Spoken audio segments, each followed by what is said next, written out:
Hey everybody, welcome to the latest episode of AniBreak, your place for news on anime, manga, and video games. My name's Jason, and we're going to start off with an awesome video from one of our own viewers, AnimeMangaAntagonist, in the chat.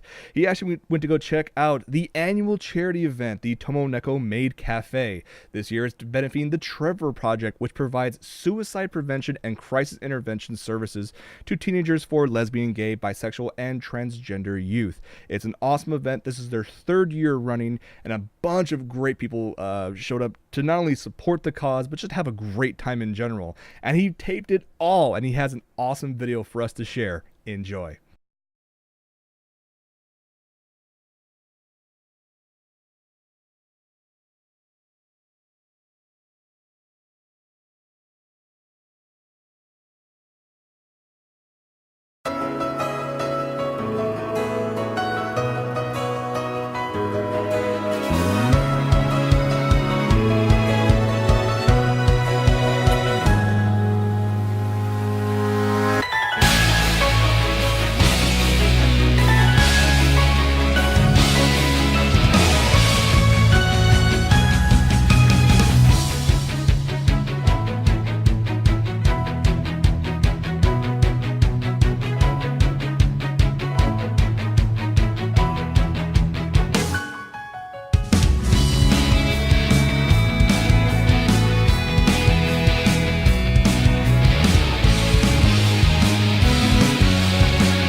For the benefit of the Trevor Project.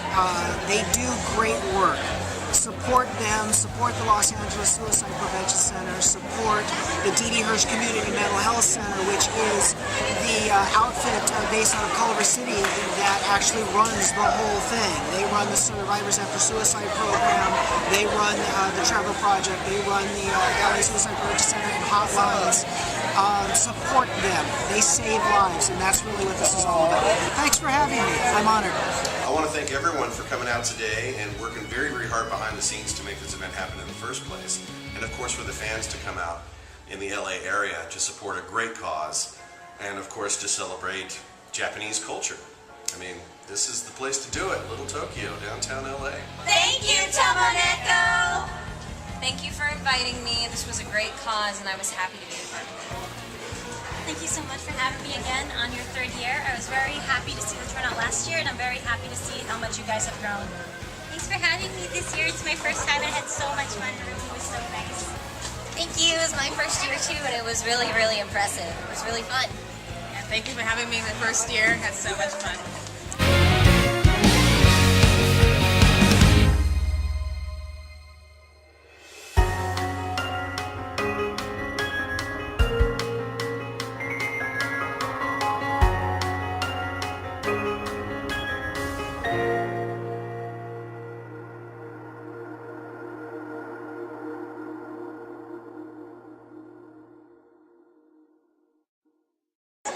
We'll see you next time.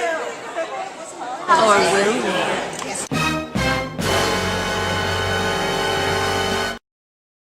You know, that looked so much fun. I'm really upset I wasn't able to see that myself, but the fact that AnimeMangaAntagonist was able to go check it out and get the video for us, thank you so much for sharing that with us.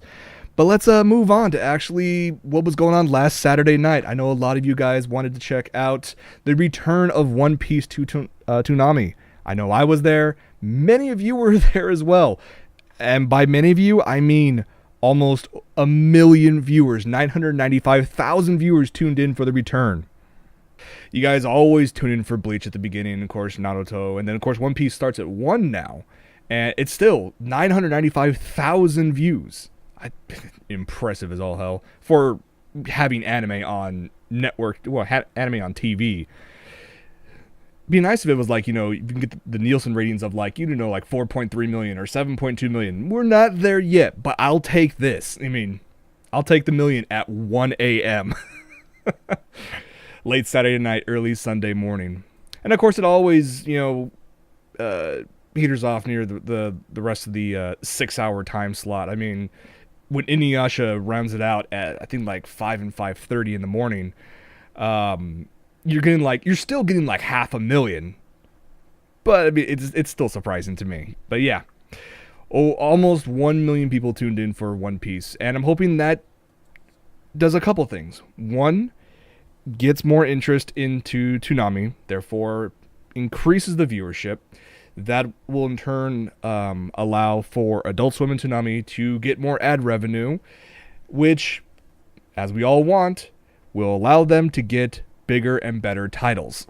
So, who knows? Maybe in the future we'll get the announcement of, oh, I don't know, Guilty Crown's going to be on Adult Swim or Toonami. That'd be freaking amazing. We will talk about Guilty Crown with something else in just a moment, but I wanted to bring up kind of a continuation of something we talked about a few weeks ago, and that was about a little company called Daisuki.net. This was the collaboration of many companies in Japan getting together to basically state, all right, instead of going to all these companies in the States to do licensing so they can stream all our shows and our episodes, why don't we do it ourselves? So they all got together and created this website, and it's now launched. They came out with a press release and said it was a successful launch. No, it wasn't. I was looking forward to this. They had I guess you can call it a soft open a little while ago. And right off the bat, I saw a slew of people jumping on the forums and on Twitter and Facebook stating, this thing is not working. This thing essentially sucks. And I'm like, really? Okay, well, it's kind of sad to hear something about that. Now, granted, every website has problems, you know, right off the bat.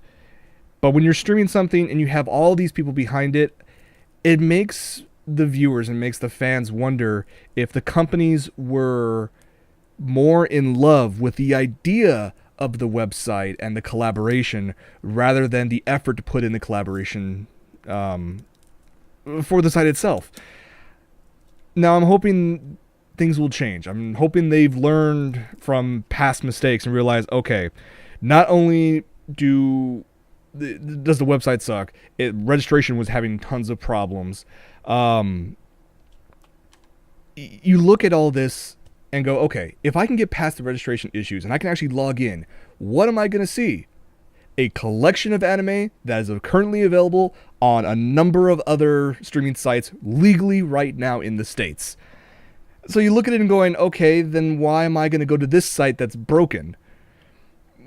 Time will tell. Hopefully they won't take as long as, like, say, Sony did when they realized they had a bum product on their hands and then finally decided over a year later to do something about it. I'm hoping they'll get back on their feet, dust themselves off, and just do some massive coding and some tons of marketing for the next few weeks and try to fix this early misstep. I mean, I would love to, check out stuff straight from Japan on Daisuke.net. But I don't know. When you see all these many problems, and then you have Crunchyroll, Anime Network, Funimation, Viz, Hulu, for crying out loud, Netflix, you got to come out strong, or else you're just gonna go by the wayside. But oh well. If they turn things around, I will definitely let you guys know, because I'll be keeping an eye out on them. Now, this past weekend, there was a slew of conventions going on all across the country. And, of course, when you have these big conventions, you have, like, Anime Central, and you have Funimation there, they're going to make some big announcements. A couple things right off the bat. They revealed they have a dub cast for not only Guilty Crown, but also for the new Loop on the Third series, The Woman Called Fujiko Mine. You know what's funny? I'm really excited for both of them. But then I saw the trailers. And you know me, I will give the English dub a shot.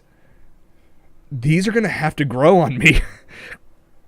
What they gave already did not impress me. But like I always state, aside from the fact that I will give the English dubs a shot, if they have these announcements that they have an English dub and they have a trailer out and they're getting ready to work on these DVD and Blu-ray combos, that means we're going to get it that much sooner. I mean, the Loop on the Third box set, the DVD Blu-ray box set, is going to come out very soon, July 30th. We don't have that long to wait. Guilty Crown, just a little bit longer to wait. We're talking about it's going to be in 2 parts. That's more of a money grab, I think, or it could be just issues with the negotiations. But the first part will be available on DVD and Blu-ray August 27th. Okay, so it's going to be out this year. That is a good thing. I'm hoping that part 2 will come out, I'm guessing, by Christmas. Maybe have a nice pack, combo pack for myself. But at least they're coming out this year. They also announced that they they acquired the licensing rights for, or the home video rights, I should state, for Attack on Titan. It's already streaming on Crunchyroll. It is by far, in a way, one of the best anime of this season, in my opinion. And for Funimation to say we've already picked it up is awesome, but then they also stated, yeah, don't expect anything about this. Don't expect any DVD or Blu-ray box sets till sometime in 2014. So it's going to be a year, but then again, we know that Attack on Titan is going to be longer than the now standard 13-episode season. So maybe that's just a combination of it's a longer series, they have to wait till it's done to get the full set. Maybe it's something to do with the negotiations. Maybe they're not complete. I don't know. But yeah, we won't receive that until 2014. Surprisingly, they didn't talk about Dragon Ball Z Battle of Gods or Sailor Moon. You would think they would want to, hype up the DBZ movie. Oh well. But yeah, all that happened at Anime Central. And I know a number of other conventions are coming up real soon. And we'll get to some of those guest announcements in just a bit. But first off, I want to talk about Robotech. Specifically, a Robotech tabletop RPG that had a Kickstarter that started a month ago. And the first day that it launched, I remember talking about it on From My Mother's Basement. And I was going, this could be amazing. I so want to back this once I get some extra funds. I mean, there were several different levels. You can start off with like $5 and $10. If you wanted a copy of the actual game, it'd be like $80 for the base level. And of course, they had, perks for once they get up to certain funding levels. They were initially only asking for $70,000. And of course they said, well, if we hit $80,000 or $100,000, we'll add these, extra bits here and there. Yeah, they kind of hit those goals. They didn't hit every single goal, but they hit a damn high amount. Because after their 30-day period on Kickstarter, remember, they were asking for $70,000. They went on to raise $1.442 million. That just proves several things. One, there are still a ton of Robotech fans out there. Two, how fast do you think Harmony Gold's going to try to sue these people? And three, can I get a copy? I really want one of these games. I really believe that the whole tabletop board game is making a resurgence, and to see stuff like this get this amount of support is amazing. This is fantastic. I mean, almost $1.5 million backed for this to have a Robotech game. Now, I'm being very hopeful in this situation that Harmony Gold will see this, that, okay, cool, Robotech, Macross, there's a ton of fans here stateside. They obviously want, merchandise. They want to have stuff that's attached to the story.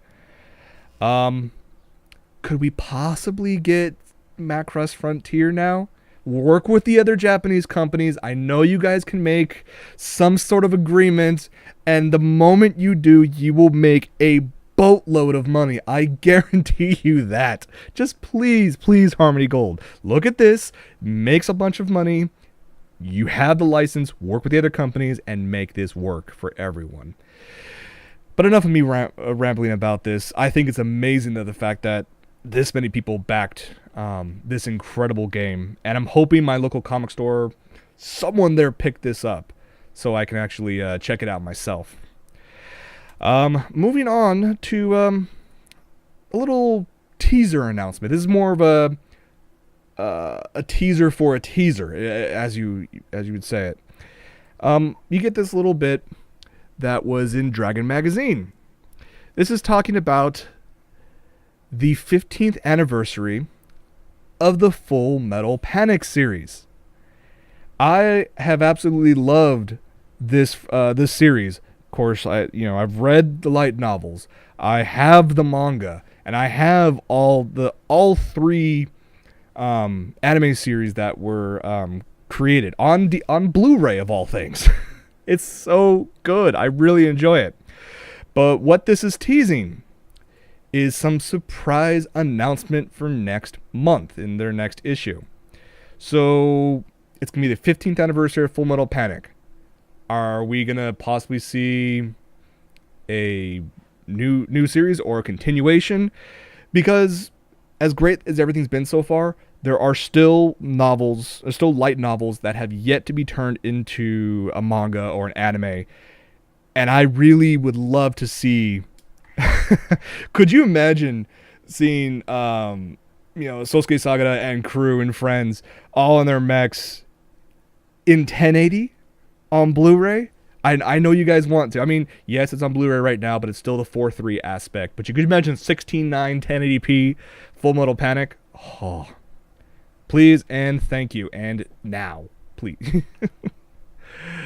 So yeah. The moment that information hits the net, I will let you guys know on Facebook and Twitter. Now to get to some news that made me very, very, very happy. As many of you know, I am a huge fan of the Guilty Gear franchise. All of the games. I have most of the games out for the PlayStation 2, as well as the PC ports. I'm actually better on PC than I am on an arcade stick, surprisingly. Well, when a few years ago, they were going to think about working on a new Guilty Gear game. Well, that new game turned into BlazBlue. And I went to think, okay, we can have BlazBlue and Guilty Gear, which we had for a while. And I'm just thinking more and more closer. They get these more games out there. They have these amazing animated sequences for intros for all of these games. Someone has to start thinking of an idea in the back of their head, when are we going to turn this into an anime? Well, we finally got an answer that BlazBlue is going to receive an anime adaptation. Arc System Works made the announcement yesterday. Actually, a few days ago, sorry. And the story is set in December of 2199, when the streets are full of anticipation for the end of the year and the start of the new one. Amid the celebrations, word spreads that Ragna the Blood Edge, an SS-class rebel with the highest ever bounty on his head, that's original, has appeared in the 13th hierarchical city of Kaigutsuchi. The apparent aim of Ragna or more known as the Grim Reaper, is the destruction of the system controlling the world. To collect the bounty, a motley array of unrivaled fighters converge on the city. So we're basically following the storyline for BlazBlue, but it's going to be animated. It's going to be epic. I cannot believe they finally got around to this. Now, my question is who's going to make a cameo from Guilty Gear in this? Because you know what's going to happen one way or another. The number of people who are working on this, they have some really great, experience and pedigree on them. I'm looking at people who have worked on Fullmetal Alchemist, Mysterious Girlfriend X, Idolmaster, Phantom, Requiem for the Phantom, Bakuman. All these people are coming together to work on this, and it's going to be so good. Well, let me phrase that. It better be so good. We won't have too long to wait for news or trailer or anything regarding this series, because it's scheduled to be released this fall. I cannot wait. But Jason, you say, you were talking about Guilty Gear. What about Guilty Gear? Are we going to get an anime for Guilty Gear? Well, the fact that this is getting the anime treatment lets me hope that there's going to be a Guilty Gear anime in the near future. But with that being said, they didn't want to leave it at just a BlazBlue anime. We also got information about this. We also have a brand new Guilty Gear game. And the cool thing about this, they're using 3D models. How epic is that? Now, this is not the first time that they have actually gone down this path.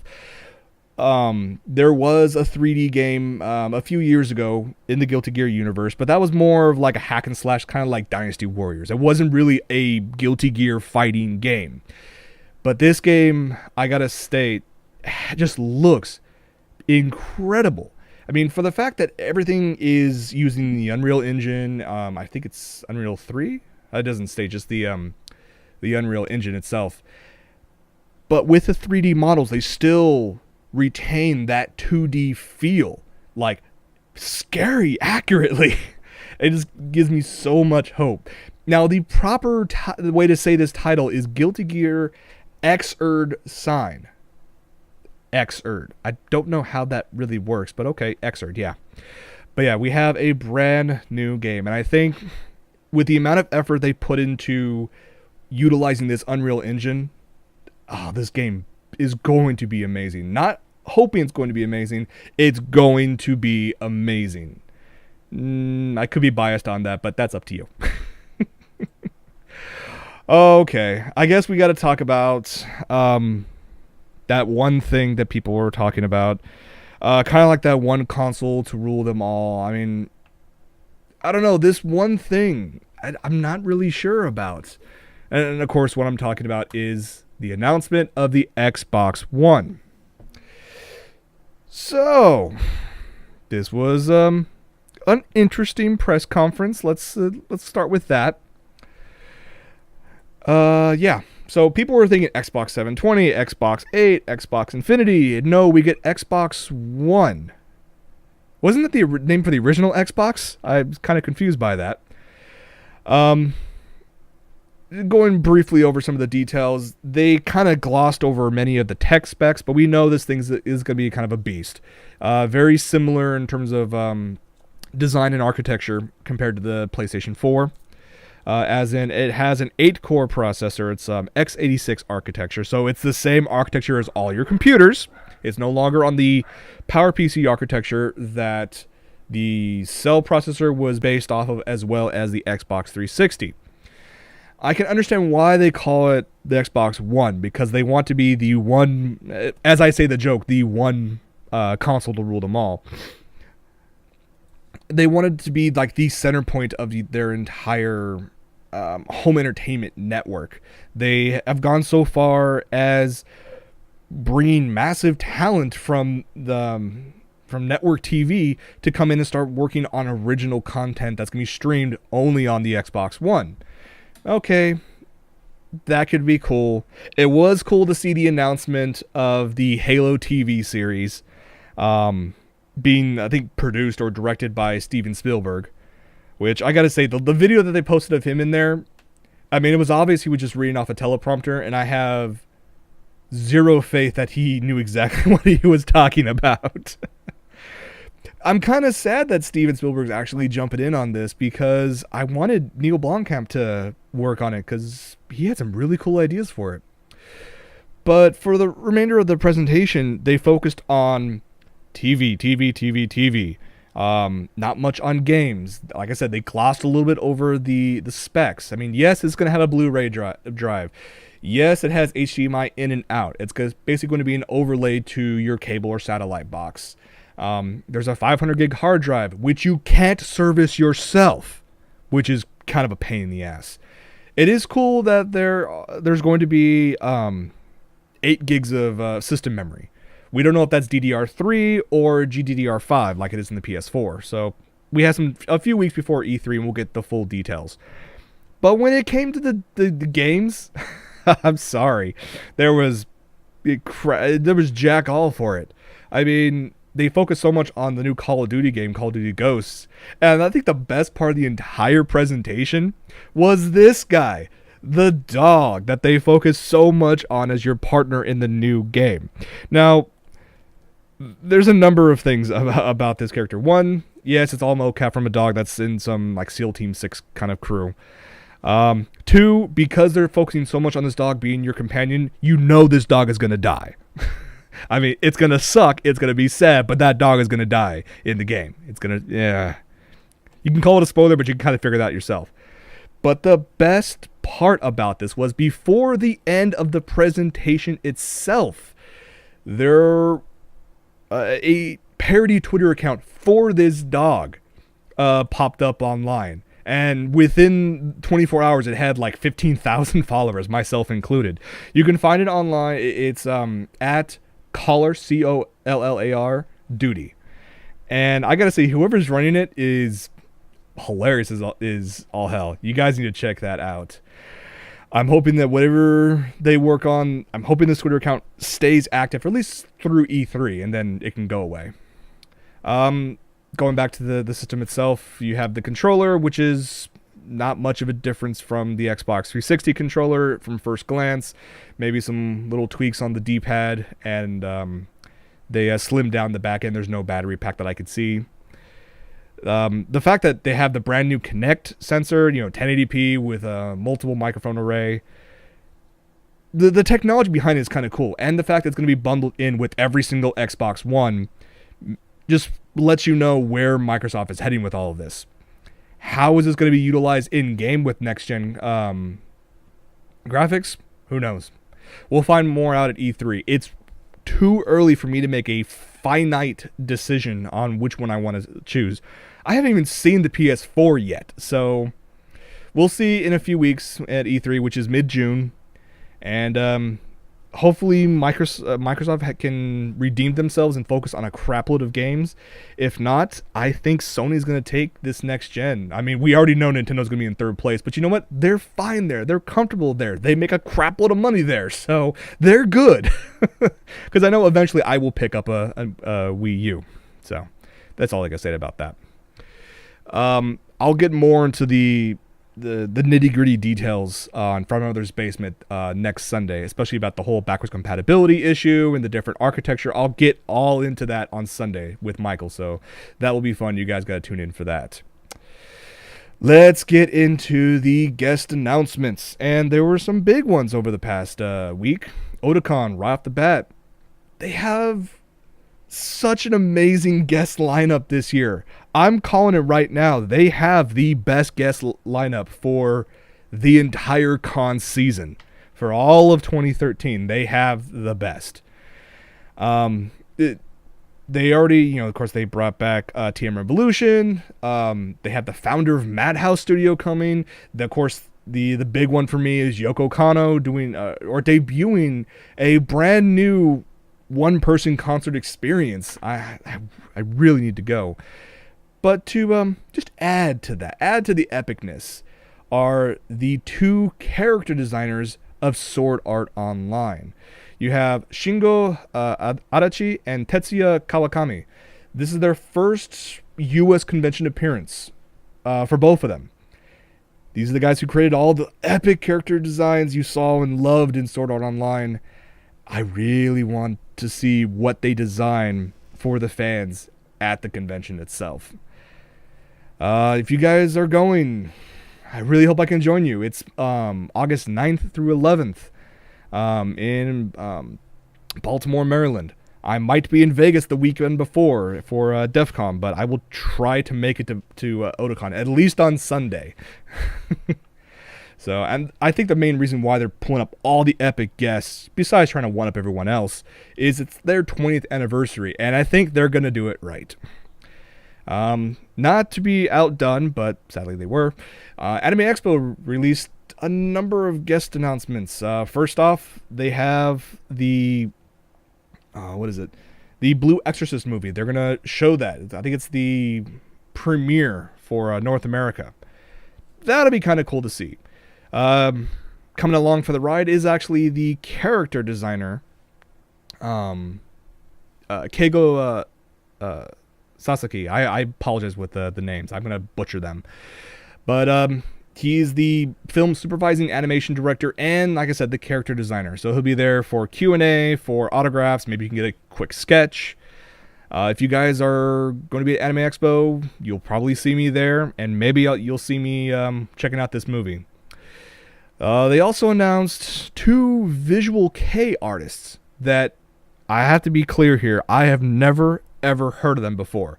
Now, granted, I saw people online go crazy when they announced this, but for me, I never heard of these people. They announced Kaya and Moonstream.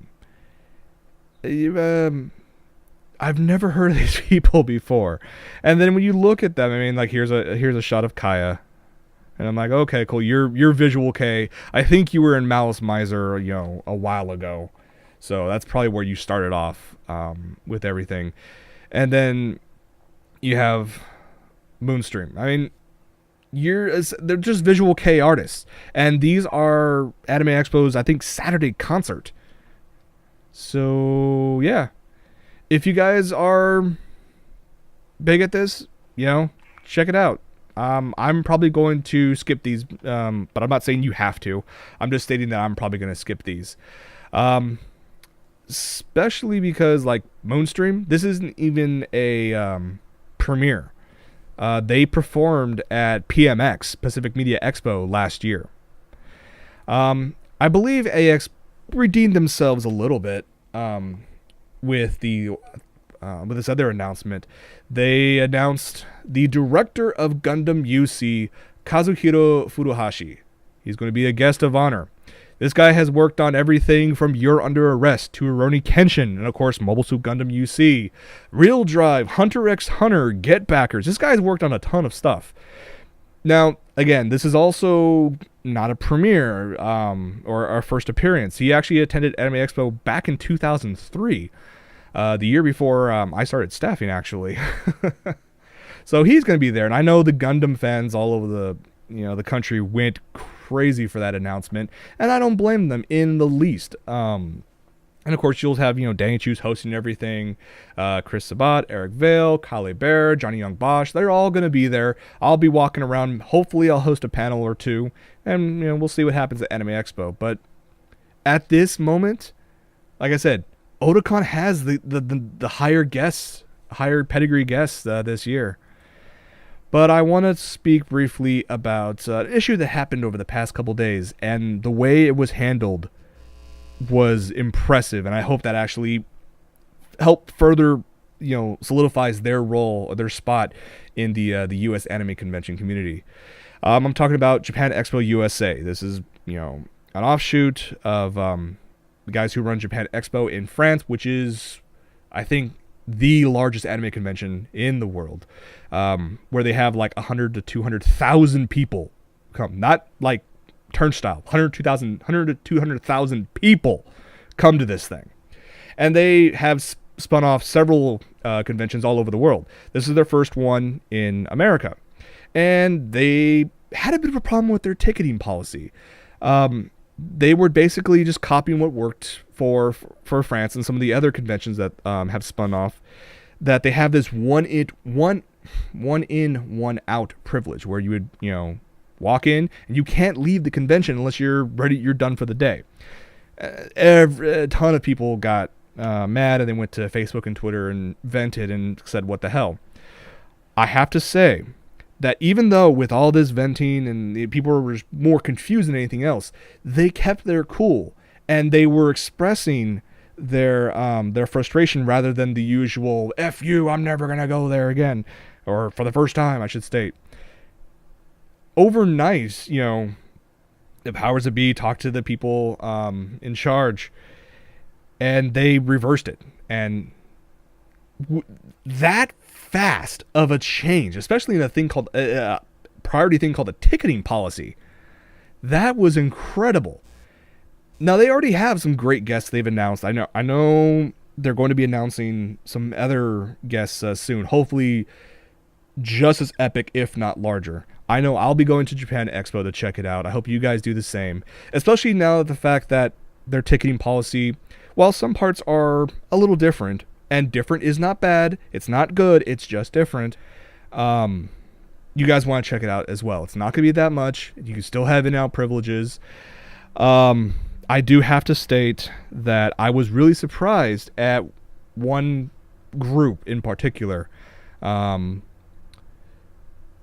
Expo, whoever's running their social network, Facebook, Twitter, Google Plus, whatever, decided to take a low blow at JX and make a post about, if you come you come to our con, you don't have to worry about in-out privileges. It was just a direct bash against Japan Expo USA. And I was just like, really? That was just weird. I was not expecting that. Especially if you have the largest anime convention in the country trying to belittle an up-and-coming con. What does that say about it? I was really surprised. It was pretty evenly split when you read the comments about people saying, haha, this is funny, AX forever. And of course, there was other people saying, dude, what the hell? What's wrong with you? I thought you were more professional than this. Within a very brief amount of time, the post was taken down. It was deleted, disappeared. You can find it cached online some other places and whatnot. But it was kind of just a surprise for me. I was not expecting to see that. So, but yeah, Japan Expo, the fact that people were talking with them, and in a very small amount of time was able to switch out a policy, and everyone is happier for it. You guys got to check it out. Japan Expo USA is going to be pretty amazing this year. You want to check it out. It's going to be, what was it? It's the end of August. So you guys want to go to japan-expo.org for more information and for tickets and hotel and all that jazz. Okay. Well, we've already gone longer than I expected. The only thing I wanted to state real quick in terms of figure news is that Kotobukiya plans to import a new model for Ghost in the Shell. This is the Jigabachi, which is actually their helicopter. They're actually going to bring us a 7-inch model stateside. I might pick this up. I think it'd be kind of cool to go along with my my Tachikomas underneath. That would be kind of cool, actually. Now, I'm not sure if this is the Jigabachi version that was in the Ghost in the Shell standalone complex series, or if this is for the new Ghost in the Shell Arise 4-part OVA. But nevertheless, this is actually coming stateside this October. So It's 172 scale. There's no way they're going to be like 1/6 or 1/7 scale. It's a freaking AI helicopter, for crying out loud. But I think it's pretty amazing. So you guys can check that out online. Just go to Kotobukiya's website. And if you want to pre-order it, like I will do so. Yes. But I think that's going to be it for this episode of AniBreak. I want to thank you guys so much for hanging out with me. We've gone through a bunch of stuff today. And yeah, I cannot wait to see what's going to happen over the next couple weeks. I hope you guys return. Next week, as always, stay tuned for post-show. And on behalf of AniBreak, I'm Jason. I will see you guys next week. Take it easy, everybody.